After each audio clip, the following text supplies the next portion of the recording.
अस्सलाम वालेकुम students, I hope you all are doing great. हम लोग क्लास 7 का मैथ का फर्स्ट टर्म का सिलेबस ऑलरेडी कंप्लीट कर चुके हैं। अब हम आपके जो स्कूल्स की वर्कशीट्स जो आप टीचर प्रोवाइड करते हैं आप लोगों को वो स्टार्ट करेंगे। आज की वीडियो में हम worksheet number 1 that is related to estimation उसको सॉल्व करते हैं।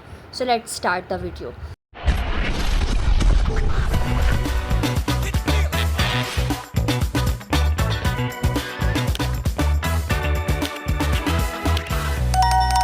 क्वेश्चन नंबर 1 आपको मेरी स्क्रीन पे नज़र आ रहा है। Estimate the value of each of the following. हमारे पास दो क्वेश्चंस हैं, part A and part B. इसको हमने एस्टिमेट करना है and we already did in chapter number 1। हम लोग ये 1C में और 1D में हमने एस्टिमेट किया है। So let's do question number 1 part A. This is question number 1 और इसका पार्ट ए आपके पास है स्क्वायर रूट है आपके पास 63.8 ये आपके पास है। तो हमें पता है कि हम एस्टिमेशन में क्या करते हैं। आपकी ये एस्टिमेशन से रिलेटेड है। एस्टिमेट यानी कि इससे हम लोग, पहले आप ये लिख लो। अब आपने ये देखना है कि यहाँ 5 या 5 से बड़ी वैल्यू होगी तो ये अपना एक नंबर इसको दे देगा। ठीक है, अभी जस्ट हम लोग एस्टिमेट कर रहे हैं और ये जो साइन है ये एस्टिमेट का है। तो अभी सिर्फ हम पता कर रहे हैं कि 63 के नज़दीक कौन कौन सी वैल्यू जो है एस्टिमेट हो सकती है, इसके नज़दीक कौन सी वैल्यू है। ठीक है, अब ये 63.8 है तो ये 8 जो है 5 से बड़ा है तो ये अपना एक नंबर इसको दे देगा। 5 या 5 से बड़ी वैल्यू हो तो वो अपना एक नंबर देती है। तो ये क्या बन जाएगा 64 और आगे वाली वैल्यू ऑटोमेटिकली 0 हो जाएगी। तो वो हम लिख ही नहीं रहे, यानी कि एस्टिमेट 63.8 का एस्टिमेट क्या है 64। अब हम इसी स्क्वायर रूट के अंडर 64 लिख सकते हैं। जस्ट आप यहाँ पे एस्टिमेट डालो, 63.8 भी साथ ही लिखो कि इसका एस्टिमेट ये है। अब 64 का स्क्वायर यानी कि 64 किसका स्क्वायर है 8 जार क्या होता है 64। तो इसका आंसर आ गया 8। आप इसको डायरेक्ट स्क्वायर रूट आप कैलकुलेटर पे भी निकाल सकते हो, बट आपको इतना भी पता होना चाहिए कि 64 किसका स्क्वायर रूट होता है तो 8 का होता है। तो इसका आंसर ये, तो अब 64 का आंसर तो ये आ गया, लेकिन आप आंसर में ये लिखोगे 63.8 का जो एस्टिमेट है इसको निकालने के बाद इसका आंसर आ रहा है 8 and this is your answer. Understood. इसी से रिलेटेड हम पार्ट बी करते हैं, देन आपको और समझ आ जाएगी। 1002 आपसे ये है। ठीक है, अब यहाँ पे देखो, जब यहाँ पे सिंपल स्क्वायर रूट था, स्क्वायर रूट की वैल्यू क्या होती है 1/2। अब यहाँ पे 3 है यानी कि क्यूब रूट है ये, इसको क्या कहते हैं क्यूब रूट। यानी कि यहाँ पे हमने इसका स्क्वायर लिया, जैसे कि 8 का स्क्वायर है ना, तो यहाँ पे एक जो चीज़ है उसको 3 दफ़ा मल्टीप्लाई करें तो ये जो हमारा नियरेस्ट जो एस्टिमेट वैल्यू होगी वो आनी चाहिए।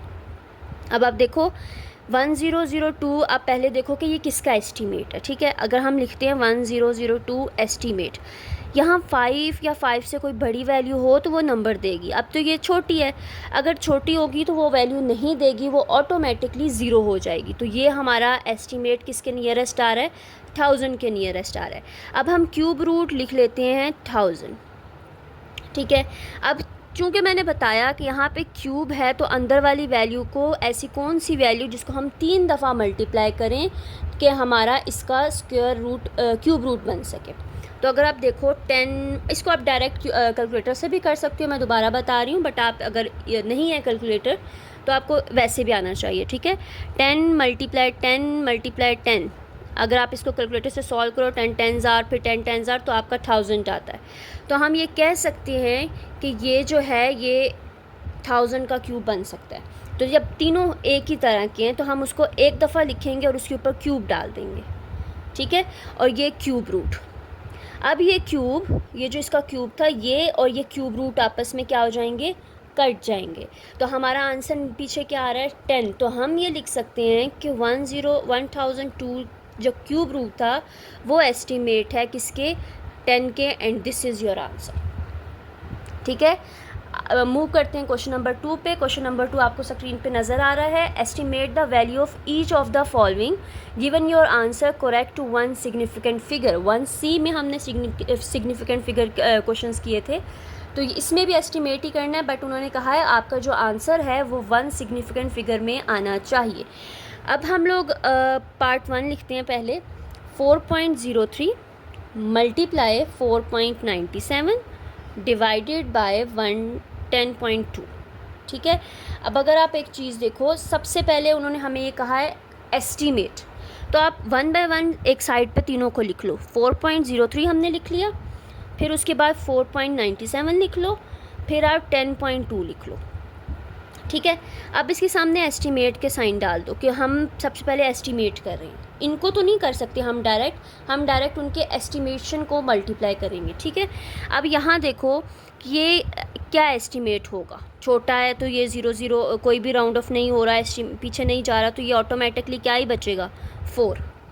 ठीक है। अब यहाँ देखो ये 9 है।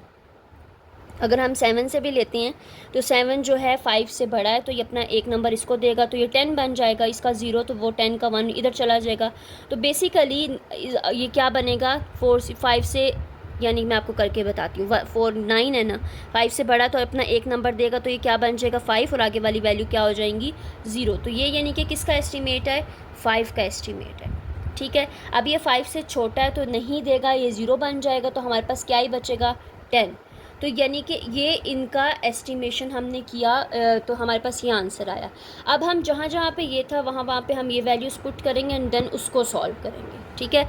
अब 4.03 का एस्टिमेट क्या था 4 मल्टीप्लाई 4.97 का एस्टिमेट क्या था 5 डिवाइडेड बाय 10.2 का एस्टिमेट क्या था 10, तो हम यहाँ लिखेंगे 10। इक्वल का साइन लाजमी डालना है आप लोगों ने। ठीक है।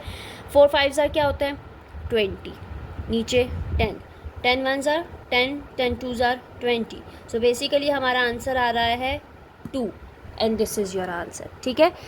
इसका पार्ट बी भी देख लेते हैं। पार्ट बी हमारे पास है square root 81.2 plus 24.99 divided by 48.88। अब आप देखो, सबसे पहले जिस तरह हमने क्वेश्चन 1 में एस्टिमेशन किया है कि वो 63 किसका राउंड ऑफ एस्टिमेट है, तो सेम हम इसका भी करेंगे। सबसे पहले हमने इनके एस्टिमेशन निकालनी है, देन उसकी स्क्वायर रूट एंड देन फिर आगे सॉल्व करेंगे। तो इसको भी हम साइड पे सॉल्व कर लेते हैं। सबसे पहली वैल्यू है 81.10। ठीक है। 81.10 इसका एस्टिमेट देखो, यहाँ 5 से छोटी वैल्यू है, ये कोई भी नहीं देगा तो खुद ही 0 हो जाएंगे, तो हमारे पास बचेगा क्या 81 आ गया। ठीक है। अब यहाँ पे 24.99 है, 24.99 तो इसको देगा ना, तो ये क्या बन जाएगा 25। दोबारा बता रही हूँ, एस्टिमेशन में आपने आगे वाली वैल्यू देखनी होती है। अगर वो 5 हो या 5 से बड़ी वैल्यू हो तो वो अपना एक नंबर एस्टिमेशन में पीछे वाले को देती है। अगर वो 5 से छोटी होगी तो वो अपना नंबर नहीं देगी, वो खुद 0 हो जाएंगी और पीछे वाली वैल्यू सेम रहेगी। ठीक है, जैसे हमने ऊपर वाला किया। अब यहाँ पे ये 9 था, तो 9 जब इसको देगा, 5 से बड़ा है 9, तो ये क्या बन जाएगा 25। तो यहाँ हम लिख सकते हैं एस्टिमेट है ये 25 के। अगली वैल्यू है 48.88, ये भी अपनी वैल्यू देगा ना, 8 है, पॉइंट के बाद वाली आपने देखनी है। ठीक है। तो क्योंकि हमारे पास सवाल में क्या बोला था कि 1 सिग्निफिकेंट फिगर, पॉइंट के बाद वाली वैल्यू आपने, मैंने ऊपर वाले क्वेश्चन में ये चीज़ मैं भूल गई बताना, बट जब आपके क्वेश्चन में गिवन है पॉइंट के 1 सिग्निफिकेंट फिगर, तो पॉइंट के बाद वाली वैल्यू देखनी है आपने। अब ये आपका 5 से बड़ा है, 8 है, तो ये अपना एक नंबर इसको देगा, तो ये क्या बन जाएगा 49। ठीक है। अब जहाँ जहाँ पे ये वैल्यूज़ थी, इनके एस्टिमेशन हम वहाँ पे पुट करेंगे। 81 था, 81 का एस्टिमेट क्या है 81 ही है, तो 81 हम इसका स्क्वायर रूट लिखेंगे, प्लस 24.9 का एस्टिमेट क्या है 25, यहाँ पे आप 25 लिखोगे, डिवाइडेड बाय 48.8 का एस्टिमेशन क्या है 49, आप यहाँ पे 49 लिखोगे। अब हमें पता है कि 81 का स्क्वायर रूट क्या होता है, 9 9 ज़ार 81, तो हम यहाँ पे लिख सकते हैं, डायरेक्टली आप लिख लो या फिर उसका स्क्वायर लिख लो, दो तरीके हैं करने के। मैं आपको दोनों बता देती हूँ। मैं यहाँ पे हाफ़ यहाँ करती हूँ और हाफ़ यहाँ करती हूँ, जो आपको इजी लगे आप वो कर लेना। ठीक है। एक तो ये 1 मिनट, 81 किसका स्क्वायर होता है, अगर डायरेक्ट आप करो तो 81 होता है 9 का, 9 9 ज़ार 81। बट कुछ बच्चे ऐसे होंगे तो वो कंफ्यूज हो जाएंगे, तो आप स्क्वायर रूट की वैल्यू मैं दोबारा बता रही हूँ, इसकी वैल्यू होती है 1/2। ठीक है। अब 81 किसका स्क्वायर है 9 मल्टीप्लाई 9 करो तो क्या आता है 81 आता है। यहाँ हमने डायरेक्ट 9 लिख लिया क्योंकि अगर हमने कैलकुलेटर से सॉल्व किया है तो 81 9 का स्क्वायर होता है, तो स्क्वायर वो ख़त्म हो जाएगा। अगर आपको नहीं पता तो 9 9 से 81, स्क्वायर रूट अभी भी ऊपर है, ठीक है। प्लस 5 5 सा क्या होता है 25, तो इसको भी ऐसे लिख लो 5 मल्टीप्लाई 5 25, स्क्वायर लिख लो। 7 7 सा क्या होता है 49, तो 7 मल्टीप्लाई 7 और इसको ऐसे लिख लो। आप अगर कैलकुलेटर से डायरेक्ट सॉल्व कर रहे हो तो स्क्वायर रूट 25 क्या होगा 5, 49 का स्क्वायर रूट क्या होगा 7। तो इसको हमने डायरेक्ट कर लिया, इसको हमने ऐसे कर लिया। अब हम नेक्स्ट पेज पे इससे आगे सॉल्व करते हैं कि ये कैसे सॉल्व होगा। ओके, मैंने यहाँ पे लिख लिया है। हम क्योंकि 2 मेथड कर रहे हैं, जो आपको इजी लगे वो करो। कुछ बच्चों के पास कैलकुलेटर नहीं होता, वो डायरेक्ट नहीं कर सकते, इसलिए मैं दोनों मेथड करवा रही हूँ। जो भी आपने करना है आप कर सकते हो, ठीक है। अब अगर हम डायरेक्ट 9 में 5 प्लस करो तो क्या आएगा 14। 9 में प्लस 5 किया तो हमारे पास आया 14, इक्वल डालो साथ लाजमी। नीचे आपका क्या है 7, तो 7 यहाँ लिखा। पहले हम ये एक ही कंप्लीट कर लेते हैं, फिर दूसरा करेंगे। 7 1 ज़ा 7, 7 2 ज़ा 14, तो हमारा आंसर इसका क्या आया 2 आया, ठीक है। एक तो ये मेथड था डायरेक्ट इजी। अब अगला देखो, यहाँ पे 9 2 दफ़ा है, जो चीज़ 2 दफ़ा है उसको 1 दफ़ा लिखो। अब कितनी दफ़ा 2 था 2 दफ़ा, यानी कि 9 का स्क्वायर है, ठीक है। इसके ऊपर स्क्वायर रूट दोबारा डाल दो। प्लस 5 भी 1 दफ़ा लिखो और उसके ऊपर भी स्क्वायर डाल दो, स्क्वायर रूट। 7 भी 2 दफ़ा है, उसको 1 दफ़ा लिखो स्क्वायर और उसके ऊपर भी स्क्वायर डाल दो, ठीक है। अब मैंने बताया था कि स्क्वायर रूट की वैल्यू होती है 1/2। तो जब 2 है, ये वाला 2 इस स्क्वायर रूट से क्या हो जाएगा कैंसिल, इसका भी कैंसिल हो जाएगा, इसका भी कैंसिल हो जाएगा। पीछे क्या बचेगा 9 + 5/7। अगेन देखो यही वैल्यू बन गई है। अब आगे हम ऐसे ही सॉल्व कर लेंगे, ठीक है। तो जो भी आपको ईजी लगे वो आप करो और आपका आंसर 2 ही आएगा, सेम ही आएगा। Done. Now move to question number 3। Question 3 आपको स्क्रीन पे नज़र आ रहा है। पार्ट ए है इसका, express each of the following correct to significant figure. हमने इसको करेक्ट करना है, 2 सिग्निफिकेंट फिगर में लेके जाना है, पार्ट 1 को भी और पार्ट 2 को भी। तो हमारे पास जो इसका क्वेश्चन 3 का पार्ट 1 है वो उसकी वैल्यू है हमारे पास 718.469 और पार्ट बी की है 23.858, ठीक है। अब इसको सॉल्व करते हैं हम। ओके, 2 सिग्निफिकेंट फिगर देखना है। अब आप देखो ये 1 ये 2, अब 2 जो है 1 बन रहा है, इसके पीछे वाली वैल्यू देखो क्या है। इस पॉइंट से पीछे वाली को तो आप छोड़ ही दो, आपने यहाँ से शुरू करना है, ठीक है। अब ये 8 है, 8 5 से बड़ा है तो अपना एक नंबर ये इसको देगा, तो ये वैल्यू क्या बन जाएगी 7, ये बन जाएगी 2 और ये 8 खुद क्या बन जाएगा 0। And this is your answer, ठीक है। जस्ट आपने 2 सिग्निफिकेंट फिगर में आंसर लेकर जाना है। अब अगर आप इसको देखो 1 ये है 2 ये है, तो इसके पीछे वाली वैल्यू पॉइंट के बाद वाली आ रही है, ठीक है। क्योंकि यहाँ पे ये बन रहा था इसलिए हमने पॉइंट के आगे वाली वैल्यू देखी नहीं। अब यहाँ पॉइंट के बाद एक बन रहा है, तो 8 जो है 5 से बड़ा है, तो ये अपना एक नंबर इसको देगा, तो 3 क्या बन जाएगा 4, तो 24 हमारा इसका आंसर आएगा। क्लियर है, वो पॉइंट के बाद था इसलिए हम उसका 0 नहीं लिख रहे। तो इसका आंसर आपका ये आ गया, इसका आंसर आपका ये आ गया, ठीक है। पार्ट बी आप देखो, उसमें hence estimate the value of, हमारे पास वैल्यूज़ गिवन है डिवाइड में, given your answer correct to 1 significant figure. हमारे पास जो क्वेश्चन गिवन है वो यही क्वेश्चन है, यही पार्ट्स हैं, बट उनको डिवाइड में लिखा हुआ है। तो हम इसको लिख लेते हैं 718.469 डिवाइडेड बाय 23.858, ठीक है। तो अब उन्होंने क्या कहा है, आपने 1 सिग्निफिकेंट फिगर में अपना आंसर लिखना है। हम लोग पहले ही ये एस्टिमेट राउंड ऑफ कर चुके हैं, तो इसका आंसर हमारे पास क्या आएगा 720 और इसका आंसर हमारे पास क्या था 24। हम डायरेक्ट कर रहे हैं, अगर आपके पास पेपर में ये क्वेश्चन गिवन नहीं है तो आपने ये खुद सॉल्व करना है, ठीक है। इसको अगर हम डिवाइड करेंगे तो हमारे पास आंसर आता है 30 and this is your answer, ठीक है। आपको सिग्निफिकेंट फिगर करना आना चाहिए। इसके कुछ रूल्स भी हमने पढ़े थे जब हमने 1C को कंप्लीट सॉल्व किया था। तो अगर आपने वो वीडियो नहीं देखी है तो पहले आप वो देखो, वो रूल्स को पढ़ो, आपकी बुक में ही लिखे हुए हैं। आप बुक खोलो, बुक से वो रूल्स पढ़ो तो आपको समझ आ जाएगी कि हमने यहाँ से ऐसे क्या किया और क्या कैसे हुआ ये, ठीक है। Now move to question number 4। Okay आपके सामने क्वेश्चन नंबर 4 आपको स्क्रीन पे नज़र आ रहा है। A student estimate the value of, student ने एस्टिमेट किया है वैल्यू, कौन सी वैल्यू, हम यहाँ पे डायरेक्ट लिख लेते हैं। क्वेश्चन 4 है ये, 42.8 प्लस 3.16 माइनस 5.907 टू बी 4। ठीक है, उन्होंने कहा है को पार्ट 1 में use estimation to check, estimation करो इसकी और चेक करो कि आपका आंसर रीज़नेबल है या नहीं है। ठीक है, खुद करना है विदाउट कैलकुलेटर। हमारा आंसर क्या आ रहा है 4, उन्होंने कहा है आपका आंसर इसका 4 दिया हुआ है, सही है। अब उन्होंने पार्ट बी में ये कहा है यूज़ अ कैलकुलेटर। अब आप कैलकुलेटर का इस्तेमाल करो और बताओ कि आपका आंसर जो है एक्चुअल वैल्यू से कितना क्लोज़ है। इज़ योर एस्टिमेटेड वैल्यू, जो आपने एस्टिमेट किया है पार्ट 1 में, क्या वो पार्ट 1 क्लोज़ है एक्चुअल वैल्यू से, 4 आंसर आ रहा है या उसके आसपास है। तो इसको सॉल्व करते हैं, फिर हम देखते हैं कि हमारा आंसर आता है या नहीं आता। अब आप देखो, सबसे पहले हमारा पार्ट 1 में क्या था, हमने खुद एस्टिमेट करना था। अब पहली वैल्यू है 42.8, ठीक है, इसको एस्टिमेट करो। ये जब आप एस्टिमेट करोगे, लेकिन उन्होंने क्या सवाल में कहा है कि आपने इसको सिर्फ नियरेस्ट 1 देखो। 2 है, 5 से छोटा है तो ये इसको नहीं देगा, तो ये 4 ही रहेगा और ये खुद क्या बन जाएगा 0। तो इसका एस्टिमेट क्या आया 40, तो हम यहाँ लिख सकते हैं कि ये 40 का एस्टिमेट है। पार्ट 2 हमारे पास ये है 3.16, ठीक है। अगली 3 के बाद नेक्स्ट वैल्यू 1 है, 5 से छोटी है तो ये इसको नहीं देगा, तो ये खुद ही क्या रहेगा 3, और ये पॉइंट के बाद है तो हम उसका 0 नहीं लिख रहे।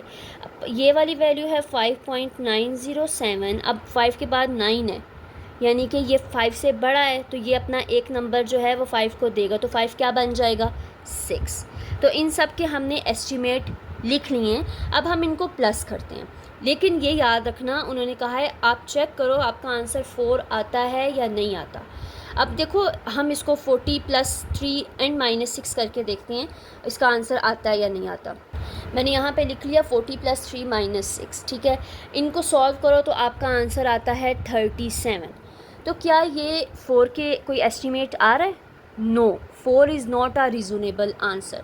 4 जो उन्होंने गिवन दिया है वो रीज़नेबल नहीं है। आप यहाँ पे लिख दो 4 is not a reasonable answer, ठीक है। अब जो एक्चुअल वैल्यू थी हमारे पास पार्ट 2 में जो हमने सॉल्व करना था, वो हमारे पास यही 42.8 + 3.16 सवाल ये था। अब उन्होंने कहा था कि इस क्वेश्चन में आप कैलकुलेटर का इस्तेमाल करो, तो मैं कैलकुलेटर का इस्तेमाल करती हूँ। सबसे पहले हम प्लस को सॉल्व करते हैं। 42.8 + 3.16 को हमने किया तो हमारे पास आंसर आता है 45.96, ठीक है। मैं यहाँ लिख देती हूँ 45.96 - 5.907। अब मैं इसको माइनस करती हूँ, -5.907 मैंने किया तो मेरे पास आंसर आता है 40.053, ठीक है, 40.053। तो क्या ये एस्टिमेट है 4 से? No, the estimated value is in part 1 is not close to the actual value. अब ऊपर वाली वैल्यू हमारे पास क्या आई है 37, ये 4 से नहीं है। अब हमने पार्ट 1 का इसका आंसर पार्ट 1 से चेक करना था, तो क्या ये 40 और 37 एस्टिमेट है? नो, ये बिल्कुल भी नहीं है। तो आप यहाँ पे लिख दो no, the estimated actual value थी ना ये वाली, तो ये एस्टिमेशन वाली वैल्यू थी। तो जो एस्टिमेटेड वाली वैल्यू थी इज़ इन पार्ट 1 में जो हमने एस्टिमेशन किया is not close to actual value, यानी कि वो एक्चुअल वैल्यू से क्लोज नहीं है। तो ये था आपका question number 4। Now move to question number 5। Question 5 आप लोग स्क्रीन पे देख रहे हो। Which one of the following is likely to be the height of double decker bus. Height कितनी होगी हमारे पास, ये एक MCQs की फॉर्म में आ सकता है। एक हमारे पास है 40 सेंटीमीटर, ठीक है, एक हमारे पास है 400 सेंटीमीटर, एक है 4000 और एक है 40,000। हम तीनों में बताना है हमने 40, 400, 4000 और 40,000 सेंटीमीटर सबके साथ लगा हुआ है, ठीक है। तो हमने बताना है कि जो डबल बस होती है उसकी हाइट कितनी होगी, 40 सेंटीमीटर होगी, 400, 4000 या 40,000 होगी। तो अब हम कैसे पता करेंगे? जो डबल डेकर बस होती है वो एक्चुअली में कितनी लंबी होती है, 4 मीटर लंबी होती है। जो डबल बस होती है ना वो लंबी होती है 4 मीटर, ठीक है। तो अब हम अगर मीटर से सेंटीमीटर में जाएं, मीटर से सेंटीमीटर में जाने के लिए हम मल्टीप्लाई करते हैं 100 से। तो 400 क्या आएगा, 400। तो हमारा एक्चुअल जो आंसर है वो क्या होगा, 400। तो ये आपको पता हो कि जो डबल डेकर बस है वो कितनी सेंटीमीटर की होती है, 400 सेंटीमीटर की होती है, ठीक है। क्वेश्चन 6 जो है आपका, which one of the following is likely to be the mass of a tray of 30 eggs. अब आपने बताना है कि जो एक अंडों की ट्रे है, 30 अंडे हैं उस ट्रे में, उसकी वो मैस कितना होगा उसका, 18 ग्राम होगा, 180 ग्राम, 1800 होगा या फिर 18,000 होगा। तो यहाँ पे मैं लिख लेती हूँ 18 ग्राम, 180, 1800 और 18,000। तो अब इसमें से बताना है कि 30 ट्रेज़ का जो मास है वो कितना होगा ग्राम में। अब आपको पता हो एग्स हमारे पास कितने हैं, 30 एग्स है, ठीक है। लेकिन एक जो अंडा होता है, एक एग, ये भी आपको याद रखना है, एमसीक्यूज़ में आ सकता है, ठीक है। 1 एग जो है वो रफली अगर हम बोलें वो 60 ग्राम का होता है। एक अंडा कितने का हुआ, 60 ग्राम का। तो 30 अंडे कितने के होंगे, तो हम 30 अंडे थे ना एक ट्रे में, तो 30 अंडे को मल्टीप्लाई करवाओ 60 ग्राम से। हमने 30 मल्टीप्लाई 60 किया तो हमारे पास जो आंसर आता है वो आता है 1800 ग्राम। तो अब हमें पता चल गया कि हमारा जो 30 अंडों की ट्रे है वो कितने ग्राम की है, 1800 ग्राम की है। तो ये आपने याद रखना है कि एक अंडा जो है वो कितने ग्राम का होता है, 60 ग्राम का होता है। तो हमारे पास ट्रे में 30 गिवन थे, तो 30 को हमने 60 से मल्टीप्लाई करवाया, 1800 आ गया, ठीक है। मूव करते हैं क्वेश्चन नंबर 7 पे।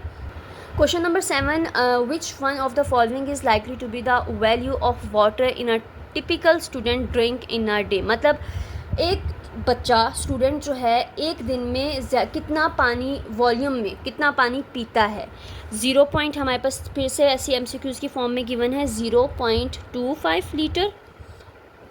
एक मिनट, इसको मैं इधर रख देती हूँ। 0.25 लीटर है, 2.5 लीटर है, 25 लीटर है या फिर 250 लीटर है। तो एक बच्चा जो है दिन में कितना पानी पिएगा, अब ये हमने डिसाइड करना है। ये याद रखना, इस तरह के आपके एमसीक्यूज़ में आएंगे, कंफ्यूज नहीं होना, उसको प्रॉपर सॉल्व करके अपने एमसीक्यूज़ को सॉल्व करना है। एक तरह से एमसीक्यूज़ ही हैं, पार्ट ए, बी है, सी या डी है, इसमें से चूज़ करो कितना पानी पिएगा, वो आपने देखना है, ठीक है। सो एक डेली टिपिकल डेली अमाउंट जो है अराउंड जो बच्चा पानी पीता है वो 2.5 लीटर का होता है। ज़्यादा पानी बच्चा इतना नहीं पीता, ना इतना कम पीता है। तो आमतौर पर हम बच्चा कितना पानी पीता है, 2.5 लीटर पानी पीता है एक दिन में अराउंड, ठीक है। तो ये इसका राइट आंसर है। ये आपका क्वेश्चन नंबर 7 था। क्वेश्चन नंबर 8 हम वो देखते हैं, क्वेश्चन नंबर 8 है क्या। क्वेश्चन नंबर 8 आपको स्क्रीन पे नज़र आ रहा है। इसको पहले क्वेश्चन को समझना है आपने एंड देन उसको सॉल्व करना है, ठीक है। अब पब्लिशिंग कंपनी सोल्ड 279 जो वैल्यू दी है copies of magazine from 1 January to 7 January. मतलब एक कंपनी है जिन्होंने मैगज़ीन की कॉपी, इतनी कॉपीज़ बनाई हैं और वो बेची हैं उन्होंने 1 जनवरी से 7 जनवरी तक। हमने क्या करना है, write down a calculation you could do mentally to estimate. हमने ये जो वैल्यू गिवन है इसको मेंटली एस्टिमेट करना है, the average number of copies sold each day. Estimate करके बताना है कि हर दिन में, यहाँ तो मेंशन है ना कि 1 से 7 तक कितने उन्होंने इतनी बेची हैं। अब एक दिन में कितनी बेची होंगी ये बताना है। पार्ट्स 2 में हमने बताना है यूज़ अ कैलकुलेटर। अब हमने जो एक्चुअल वैल्यू थी, जो कैलकुलेटर का इस्तेमाल करके फाइंड द एक्चुअल वैल्यू, ये तो हमने एस्टिमेट से निकाली। अब हमने एक्चुअल वैल्यू निकालनी है। If your answer estimated value close to the actual value, और हमने बताना है, रीज़न देना है कि जो एस्टिमेटेड वाली वैल्यू है वो हमारे जो एक्चुअल वैल्यू से ऐसे नियरेस्ट है या नहीं है। तो इसको सॉल्व करते हैं, फिर देखते हैं। सो हमारे पास क्वेश्चन नंबर 8 है, कॉपीज़ सोल्ड, सबसे पहले हम ये लिख लेते हैं कि उन्होंने कितनी कॉपीज़ को सोल्ड किया, 79566 कॉपीज़ को उन्होंने सोल्ड किया था, ठीक है। और कहाँ से कहाँ तक किया था, 1 जनवरी से लेके 7 जनवरी तक। 1 से 7 तक कितने दिन होते हैं, इक्वल हुआ 7 डेज़, ठीक है। अब पहला पार्ट उन्होंने कहा था कि आपने मेंटल एस्टिमेशन करना है, यानी मेंटली आपने करना है। इसी वैल्यू को एस्टिमेट हम करते हैं तो देखते हैं कि इसका आंसर क्या आता है, 79566, ठीक है। अब देखो 2 के बाद क्या है, 7 है, 7 के बाद 9 है। हम थर्ड से यहाँ से शुरू करते हैं। 9 है, बड़ी वैल्यू है, तो 9 जब इसको एक नंबर देगा तो 7 क्या बन जाएगा, 8। तो ये इसका हम कह सकते हैं कि ये एस्टिमेट है। 2, 8, आगे वाली चारों वैल्यूज़ क्या हो जाएंगी, 0 हो जाएंगी, ठीक है। ये हमने कर लिया, एस्टिमेट कर लिया। अब कितने दिन थे, 7 डेज़ थे। जो हमने एस्टिमेट किया उसको 7 दिन से हम डिवाइड करवाएंगे तो हमें पता चलेगा कि एक दिन में ये 7 डेज़ थे ना, ये एक्चुअल वैल्यू उसकी एस्टिमेट वाली वैल्यू है, तो 7 दिन में कितनी होगी, तो हम 7 को इससे डिवाइड करवाते हैं। तो 7 को हमने इससे डिवाइड करवाया तो हमारे पास जो आंसर आता है वो है 40,000, 40,000 पर डे। एक दिन में कितनी कॉपीज़ बेच रहे हैं वो लोग, 40,000 पर डे। ये याद रखना ज़रूरी नहीं है, पेपर में ऐसा कोई यही सवाल है, बट ऐसी ही कोई वैल्यूज़ होगी और आपको पता होना चाहिए कि अगर वो 7 दिन में इतनी कॉपीज़ बेच रहे हैं तो पहले हम देखेंगे, उसका एस्टिमेट करेंगे एंड देन फिर उसको डिवाइड करेंगे और पता चल जाएगा कि एक दिन में उन्होंने कितनी कॉपीज़ को बेचा है। ये हमारी वैल्यू आई है, एस्टिमेटेड वैल्यू। अब पार्ट 2 में उन्होंने बोला था एक्चुअल वैल्यू निकालनी है कैलकुलेटर से, तो हम एक्चुअल वैल्यू यही थी हमारे पास, डायरेक्ट 279,566, डायरेक्ट हम इसको 7 से डिवाइड करते हैं, इसको हम एस्टिमेट नहीं करें क्योंकि उन्होंने कहा था आपने एक्चुअल बताना है। इसको डिवाइड करने से हमारे पास आंसर आता है 39.938, ठीक है। अब उन्होंने कहा था अब आप चेक करो जो एस्टिमेटेड वैल्यू है और एक्चुअल वैल्यू क्या सेम है, थोड़ा राउंड ऑफ करें, एस्टिमेट हो रही हैं। ये तो 40 था, यहाँ पे देखो 39 है, ये 9 जब इसको देगा तो ये 10 बन जाएगा, ठीक है। फिर ये 10 इसका 0 ही रहेगा और ये 1 इसको दे देगा तो ये क्या बन जाएगा, 4। तो यानी कि राउंड ऑफ करें तो हमारा 40 आ रहा है, तो हम कह सकते हैं कि yes it is estimated to the actual value. तो हमारा आंसर सही आया, मतलब तो इट इज़ आंसर हमारा येस, रीज़न जो उन्होंने पूछा था तो आप लिखोगे येस, ठीक है। ये था आपका क्वेश्चन नंबर 8। हमारा लास्ट क्वेश्चन रह गया इस वर्कशीट का, क्वेश्चन नंबर 9। अब वो स्क्रीन पे आप देखो क्वेश्चन नंबर 9 क्या है। क्वेश्चन नंबर 9 है अ वॉच कॉस्ट, एक घड़ी की जो कॉस्ट है, पैसे कितने की है, 9,000। द कन्वर्जन रेट इन 1 बाट, उसको कन्वर्ट किया है डॉलर्स में तो वो वैल्यू गिवन है। विदाउट यूजिंग अ कैलकुलेटर हमने प्राइस को एस्टिमेट करना है और डॉलर में लेकर जाना है। तो इसको सॉल्व करते हैं। हमारे पास जो प्राइस गिवन है क्वेश्चन 9 की, जो प्राइस है वो है 9,000 थाई बाट, ठीक है, वॉच की प्राइस है। अब आपको पता हो एक बाट जो होता है BAHT, वो इक्वल होता है अराउंड, अगर आप सर्च करो या फिर कितने डॉलर्स का होता है, वो होता है 0.039251, या आपको पता होना चाहिए, ठीक है। अब उन्होंने कहा है कि विदाउट कैलकुलेटर आप इसको एस्टिमेट करो, और वैसे भी ये अगर आपको पता नहीं है तो ये वैल्यू जो है ये वाली आपके क्वेश्चन में भी गिवन है कि 1 बाट इक्वल है किसके, 0.03925 के 1 के। तो इसको कैलकुलेटर के बिना हम इसको अगर राउंड ऑफ करते हैं 0.39251 को एस्टिमेट करो तो क्या आएगा। यहाँ पे ये तो नहीं है, 3 के बाद क्या है, 9 को देखो, और 9 5 से बड़ा तो ये इसको एक नंबर दे देगा, तो यहाँ पे 3 क्या बन जाएगा, 4 बन जाएगा। तो 0.04 हमारा इसका एस्टिमेट आया। तो अब हम कह सकते हैं कि अगर हमने ये बाट था ना, तो इसको हमने किस में लेके जाना है, डॉलर में लेके जाना था, क्योंकि ये डॉलर में था, ये तो डॉलर में आ गया। अब हमने वो जो 9,000 वाला बाट था उसको भी डॉलर में लेके जाना है, तो इस 0.04 को उससे हम मल्टीप्लाई करवा देंगे।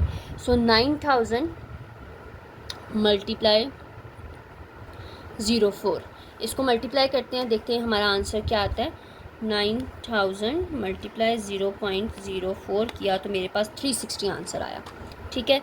तो 360 हमारे पास एस्टिमेट वैल्यू आ गई है डॉलर में, and this is your answer. ठीक है, दोबारा एक्सप्लेन कर रही हूँ। हमारे पास प्राइस गिवन थी वॉच की, थाई में गिवन थी 9000 थाई। उन्होंने कहा था आपने डॉलर में लेकर जाना है, और 1 बाट कितने डॉलर का इक्वल होता है, 0.03 का। हमने इसका एस्टिमेट किया तो हमारे पास वैल्यू आई 0.04।